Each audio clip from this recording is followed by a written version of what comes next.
tún jẹ́ pẹ́pẹ́yẹ ikú tí gbá tí ẹranko mọ́gi. Òkun rí ọ̀sàrí ọ̀rọ̀ mi alẹ́ lódò bí òṣùmàrè. Iyemọja tó bímọ líle ní Ṣàngó sí ìfilé. Omi tọ̀nà dé òkú ọdún. Àyìnkẹ́ òkú ayẹyẹ ọjọ́ bí rẹ̀. Ọmọ rẹ̀ ń wò ló sàmọ́ dágọ́jọgọjọ. Ìyá mi l'Àyìnkẹ́ Ọlọ́run ò nípa ọmọ lójú. Ọmọ ẹlẹ́rìn mọ̀sá ní pòpò lówe.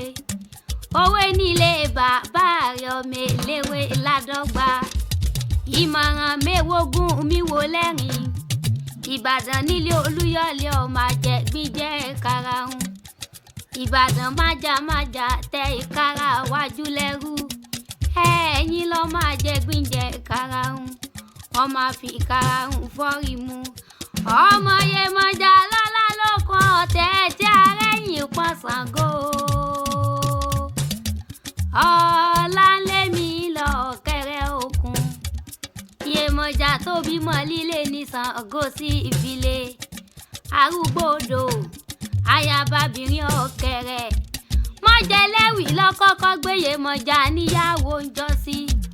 Ẹ mọ̀ fún Iyemọja léwúrẹ́. Àyìnkẹ́ o, àgbò ni ẹ bá ń wá fún Iyemọja. Bẹ́ẹ̀ ni àgbò ní Iyemọja ó jẹ ìyálódò tó lóòtò. Àyìnkẹ́ ò sọdún ọdún èyí tán. Ìfàwẹ́ mímọ́ Adéọlá wá ṣe tẹ̀mí sí. Ọmọ oníkú mọ́ lójú. Ìwọ náà mọ̀mọ́ ní ìbọ̀sọ̀nù lọ́dọ̀ àwọn ọmọ rẹ̀. Àyọ̀ká yín wá kí ẹ fọ́rọ̀ yìí ní kí yín fún bànújẹ́. Ọ̀tá tí bá wá lé ọtí ọba dúró.